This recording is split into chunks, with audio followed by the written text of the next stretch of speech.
have aligned. The prophecy has been foretold. The GOAT is back. The Jedi has returned. Donald J.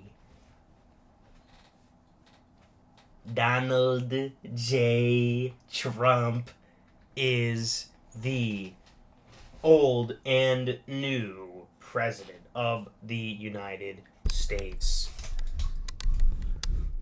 Wow, what a comeback. This is the comeback of the century, folks. And if you were paying too much attention, you probably thought it was contentious. If you were paying no attention, you probably thought Kamala was going to win. If you were paying just enough attention to disregard all the bullshit polls and only go off of what, goes around the water table or the coffee bucket, whatever the fuck is your fancy. But today, I'm going to go over everything. I wanted to break a couple things down. So I was going to go over the election results, specifically certain certain states that flipped over to Donald Trump that he regained back, as well as I wanted to touch up on really the downfall of Kamala Harris and the downfall of the Democratic Party in this election, because I honestly think it's more of a referendum. This election was more of a referendum on the Democrats. I think the Democrats lost it more than Donald Trump won it, because this is historical, folks. Donald Trump won the popular vote. The popular vote. Like that, like no one was expecting that. It's pretty wild. And I also wanted to go over what a Donald Trump administration would bring in. What does it kind of look like?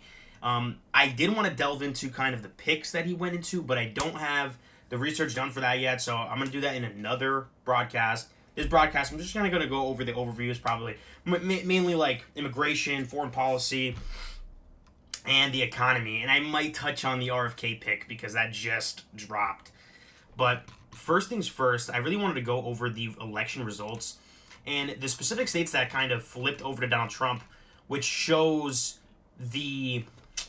what's a good way to say it? The cultural shift in America. Because I remember, because I was... what was I? I was in 7th grade in 2016. Holy shit, I'm young, but 7th grade in 2016. I remember the election dropping then, and the after for the fallout, and kind of like, I guess everyone was tweaking. Everyone was kind of crashing out because Donald Trump won. You had the classic, like the Triggerly-Puff memes and all of like, that's kind of when I entered the pipeline, the right-wing pipeline. But I'm kind of rambling over here, folks. This is what I wanted to focus on. I mean, these are the states that have changed hands. I just see the big hitters, like the Kamehameha waves, the big right hook, left, whatever the fuck, is Pennsylvania, Georgia, and Michigan. And big changes here.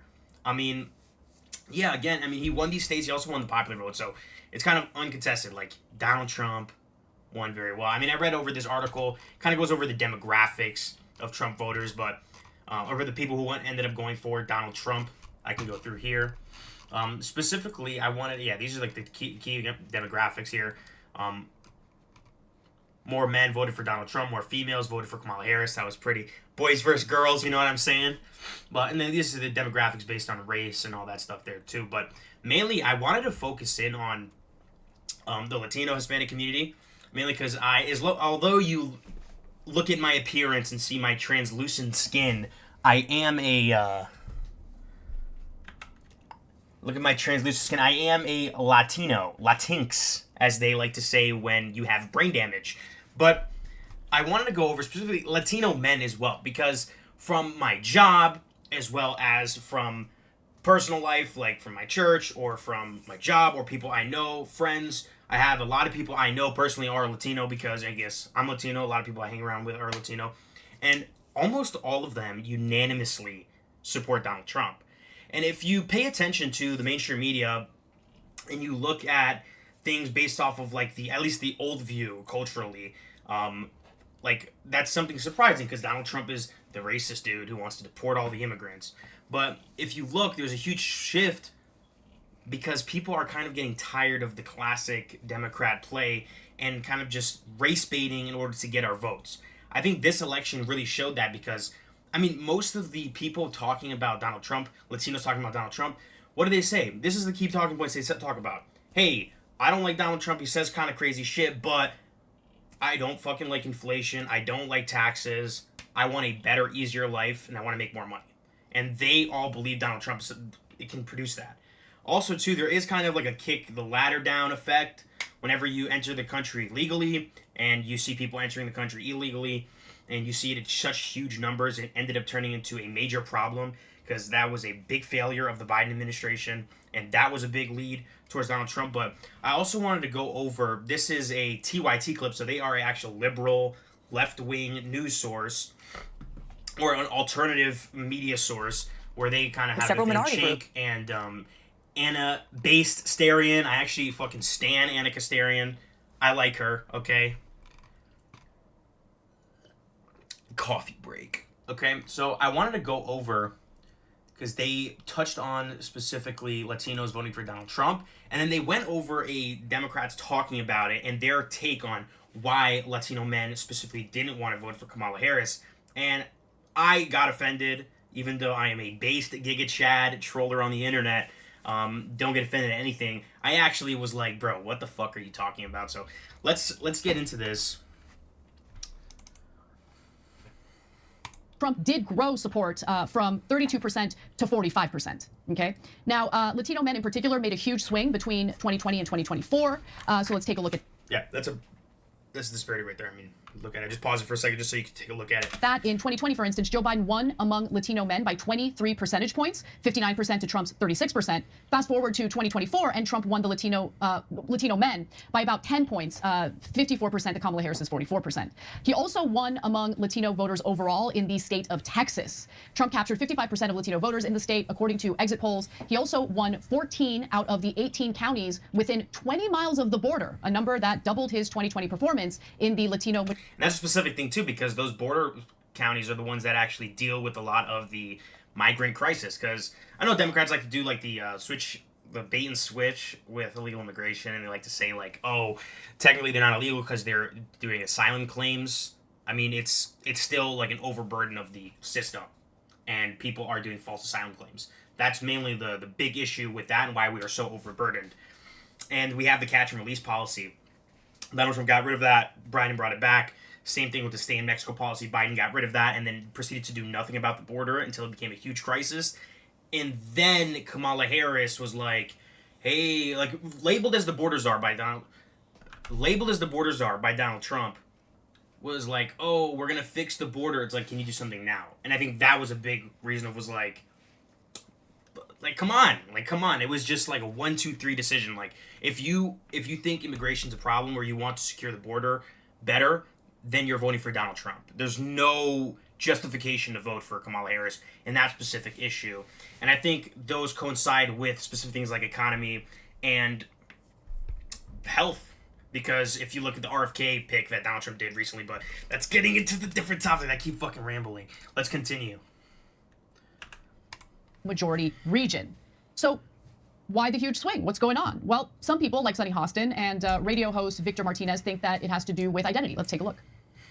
Latinos in Texas, a district that's 97% Latino, went 75 percentage points for Donald Trump. Why? Misogyny. It's on the border. The border crisis is on their doorstep. And they were begging people to care about it for years. We need to take some less. That's what that was. And I will dare to say that is the Latino man who wouldn't want a woman president. I mean, you and I had this discussion before, and I have audios from Latino men who were calling my show telling me that they wouldn't vote for her just because she was a woman. And that is unfortunately, but that's part of the Latino culture, right? Where the Latino, the man is the one, the provider, and we're the boss. And we still, unfortunately, have a lot of Latinos with that mentality where the woman belongs in the kitchen. That is a reality of the Latino male chauvinist culture. And I think that's exactly what happened. Martinez has no idea what he's talking about. Some inconvenient facts for him. For instance, the fact that in 2016, Hillary... Yeah, and then just to talk about that before she goes and hits him with the Kamehameha wave. Because I pre-watched the clip, okay? I gotta be honest, I pre-watched the clip.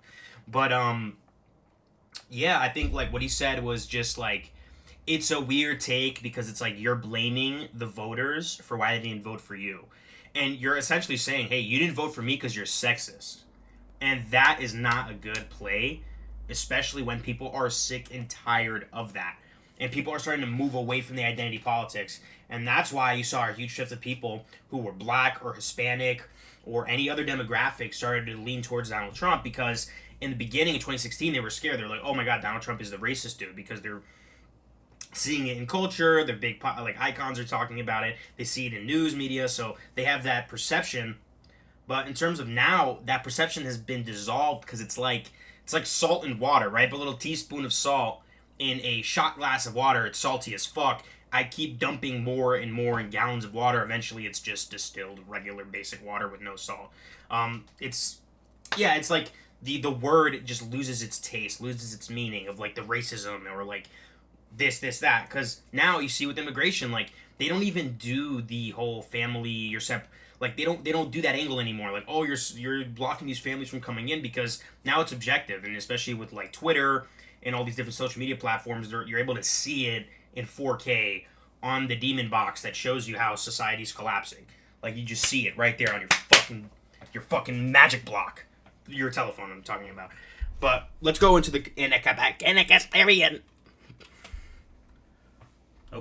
Clinton won Latino men by a 31-point margin. Game over already, but wait till you see more. And if you think it's mainly because of racism, that also doesn't quite jive with the fact that Latinos voted for Barack Obama over Mitt Romney's 71% to Romney's 27%. What are we doing, Democrats? Like, they're gone, Jane. They're gone. Like, So- unable, unwilling to ever do even a little bit of self-reflection. No, but I hear what they're... Several minority Fuck. groups, including blacks and Latinos, did Sorry, Romney's guys. 27%. What are we doing, Democrats? Like, they're gone, Jane. They're gone. Like, So- unable, unwilling to ever do even a little bit of self-reflection. No, but I hear what they're saying. The Latino, Mexican culture in particular, so machismo. They never vote for a woman. That's why Mexico currently has a woman president. Weird. Oops. Yeah. Weird. And I don't want to keep dragging on going the clip, because we're just really agreeing with ourselves, but that like really shows, I think at least, like culturally why Donald Trump won. Because at the end of the day, most people aren't delving into policy and all this stuff. Like the average Trump supporter is not gonna sit there and like, if you tell the average Trump supporter, hey, at least the rhetoric with Donald Trump's immigration is like really good, but in terms of like what he actually did in his first administration, he was only really able to stifle immigration after COVID. So like he wasn't that effective. They'll sit there and be like, you're fucking crazy. Donald Trump was the best for the border, right? Like they won't like it's a vibe thing. And when Donald Trump gives the flex of anti-immigration, or like the narrative, I'm trying to find a way to like explain it. Like the narrative, people are gonna follow that, not necessarily the policy. And I think it shows there too. Like people are gonna vote off vibe. And when you ring the racism bell constantly, and you're saying, hey, you have to vote, even though I'm not explaining to you, because this is essentially what the problem is with the Kamala administration, or at least their not their administration. They didn't have an administration skill issue, shit on, but their election running, whatever the fuck that, whatever you want to call it, like her team behind her, is kind of like a fucking random tirade. Okay, I don't really know where else to go from here, but let's go into at least with the Kamala Harris. Another this cultural reason of why people didn't vote for her was, again, immigration was a big thing. The economy was a big thing. But I think we are in a different generation. The way that we connect with our politicians is different, right? Back in the day, you had TV, you had radio, right? So you had to go to a specific location. So at least the Democrat play was saying the same thing over and over again, hidden on message. And I think Kamala Harris is trying to go at the election that way. But we're in the age of the internet. We're in the age of podcasts. We're in the age of clips. So when Kamala Harris is trying to convey what she wants to say, it's like a talking piece robot, like a Democrat ChatGPT generated robot. And people really saw that. People didn't really connect with her, which is a point what Donald Trump really had, because he was able to connect to the American people. When you look at someone like Donald Trump, you can justify to yourself, yeah, he's the one running the country, right? But if you look at Kamala Harris, you can get the feeling that she's not running the country, because the way she's talking, she's not really talking from her heart. It seems like she has like these things that are pre-recorded in her mind that she's just giving the talking points to. And I think that was like a big thing with Kamala Harris of why people didn't connect with her and why she didn't get that much real support. It was really like an anti Donald Trump vote. That's kind of what Kamala Harris was. The same thing in 2020 with Joe Biden. It's like an anti-Donald Trump vote because Donald Trump is, again, his own person. He strikes down and he makes division. Like, you either support him or you don't support him. And at the end of the day, when the winds are on your side, you're going to end up supporting him. So this is another tangent. We're rambling here. But what I did want to go over specifically, which I think was to come on the big... This is the reason she didn't lose the election for this reason, but this shows what I'm trying to talk to you about. And what I did want to talk about specifically was the Joe Rogan interview with Kamala Harris. Because as you know, Donald Trump did a Rogan interview, and it was a big, gigantic interview. And the big thing about the interview was the fact that it was a 3-hour-long discussion where Joe Rogan was having a conversation with Donald Trump to get to know him. Because the majority of the interview wasn't really even him talking about policy or tariffs or whatever. It was him talking about MMA or him talking about his life. And people wanted to see that with Kamala Harris. And the Joe Rogan interview, at least in the public lexicon, the internet lexicon, was like the big catalyst of like, how is she gonna react to a 3-hour long form interview? Because as you see with Joe Rogan, he explains, I don't know if I have the clip of him explaining it, but there was a clip of him explaining that like after hour 1 is where you start to get the real conversation, right? Like you have an hour of talking points that you can give, and that's all we've seen from Kamala Harris. We haven't seen her go off the cuff or just be like personable.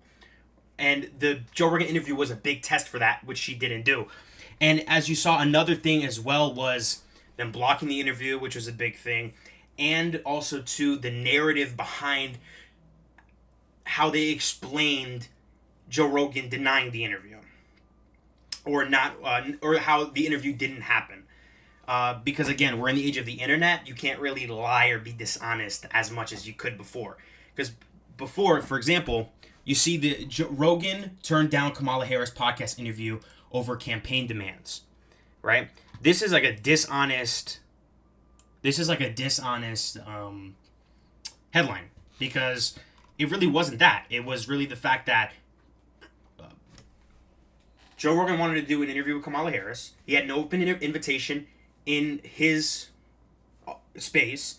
Kamala Harris had a counter proposal where she wanted to do like an hour interview instead of a 3-hour, which again is part of like the whole reason I'm trying to explain to you why you want to have a 3-hour interview. She wanted to do an hour interview, and she wanted to do it like she wanted Joe Rogan to go out to her.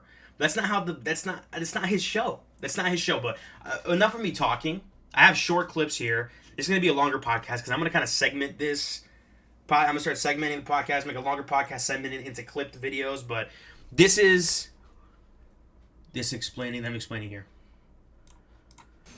Catherine, popular podcaster Joe Rogan is also now tweeting after his interview with former President Trump, saying the Harris campaign offered for her to come on the podcast, but only for an hour and not in studio. Rogan writes, "I strongly feel the best way to do this is in the studio in Austin. My sincere wish is just to have a nice conversation and get to know her as a human being." What do you make of that? And given the massive size of his audience, how significant would an interview with Rogan be at this stage in the race for Harris?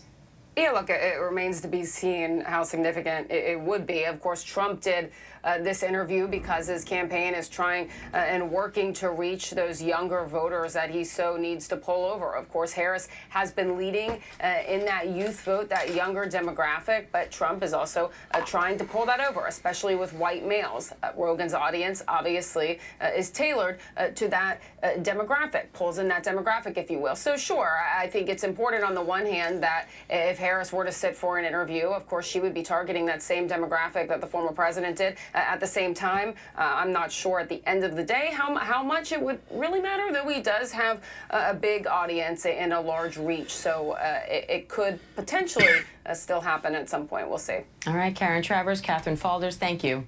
Yeah, she kind of touched up upon it. Like, I think she's underplaying Joe Rogan's in his reach because he gets massive engagement and a huge diversity of people watch Joe Rogan. It's not just the same, like they try to say it's like the bro dudes who've watched Joe Rogan. It's not really true. A lot of people watch Joe Rogan. A lot of different types of people watch Joe Rogan.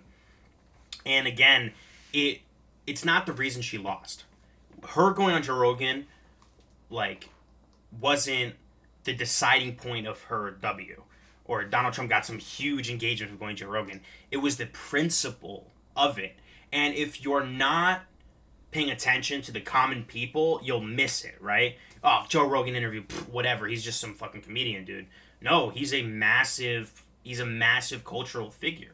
And just as these Democrats understand that when it comes to someone like a Taylor Swift, right? Where you get these like low IQ women who are just like, oh, Kamala. I don't the Swifties too much, you know. I love you guys out there, but Kamala.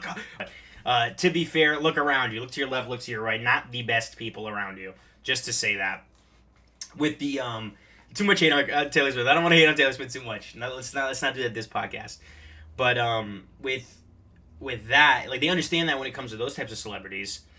But when it comes to a massive person, especially in the podcast sphere, because podcasting has grown massively, they just don't put the respect on Joe Rogan's name. And it's not even just really about Joe Rogan. It's about the unedited, long-form conversation to get to know who you are and kind of, like, I don't know, have some real challenge. Not really challenging like a Pierce Morgan where he comes in with like a fucking random document, starts berating you with random clips of you.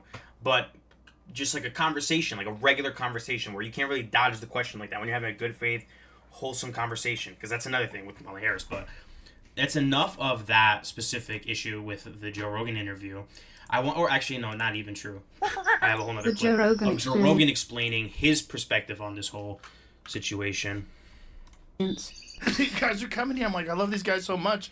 Too bad. It's just there's nothing going on. Well, I heard you might have needed to cancel on us to get Kamala Harris on. I was not going to do that. I would have had to. I knew you guys flew from England, and I wasn't going to cancel on you because she had an opportunity to come in.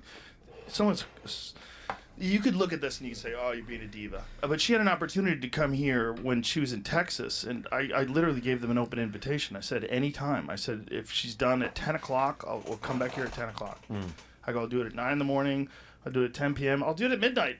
She's up. She wants to, drink a Red Bull, fucking party on. Yeah, but I think this idea that you're being a diva is silly because you're offering her the opportunity to do exactly what the other candidate did, right? Well, she actually reached out when she found out that he was coming on. So their camp reached out to me. So I said, great, I would love to talk to her. But it was very difficult to tie it down, and they wanted to travel. And see, the thing is, like, you can't, if I go somewhere, then there's going to be other people in the room. And they want to control a lot of things, I'm sure, according to the Brett Breyer interview on Fox. Like, people were waving them off. That's a distraction. People in the room, like, my whole goal with her and with him was just talk. Just have a conversation like a human being. You find out things about people. You get a sense of them, at least, a real sense. That was it. I don't give a fuck what we talk about. I really don't. I just want to talk to you. Who the fuck are you? Do you think they think that you're on his side and they're more aware of you? I don't know. I mean, there's... just because of my appearance. That is definitely a fair point, from the Kamala Harris position, like, to go into, like, she's already fucking like, dude, like, I guess it was the hype of the election, you know what I mean, like, that made it so indecisive, but after the election is done, it's so clear that Donald Trump was going to win. From, I don't know, just, like, the different types of people who were supporting him. People were coming out because, typically it wasn't really like a PC position to have to support Donald Trump. But, I mean, that's been shifting. Culture has been shifting. So, it was obviously post hoc, it was reasonable to say, but, yeah. So there's always been this assumption that I'm some right-wing MAGA guy. Yeah, because it's dangerous for her, like... It's dangerous for her to come into the Joe Rogan podcast because Joe Rogan can really make a fool of her, and that would, like, really lose her the election because if she, like, fucking blundered the interview, which that was probably the fear because I don't think she was able to be that personable person online. And I think that's going to be the new measure of, are you able to be the president? Are we going to allow you to hold office? Like, if you're not able to... The Joe Rogan experience. If you're not able to sit in a Discord call, grimy as hell, no shower, 10 days, debating someone over fucking abortion, like, if you're not able to do that, you're not the fucking president. I think that's going to be the new fucking bar. I mean, you heard it from Joe Rogan. I mean, I don't want to keep playing this clip. I'm kind of pushing this topic a little farther than normal, but again, I mean, like, yeah, I mean, essentially, it was really just that kind of led into it. I have more clips, you know, clowning on Kamala, but I don't want to kick her down too much. Let me just tell you that. We're going to win. And I'm not saying it's going to be easy, but we will win. Okay, so that's it. That's it, guys. That's it, okay? That's it for that.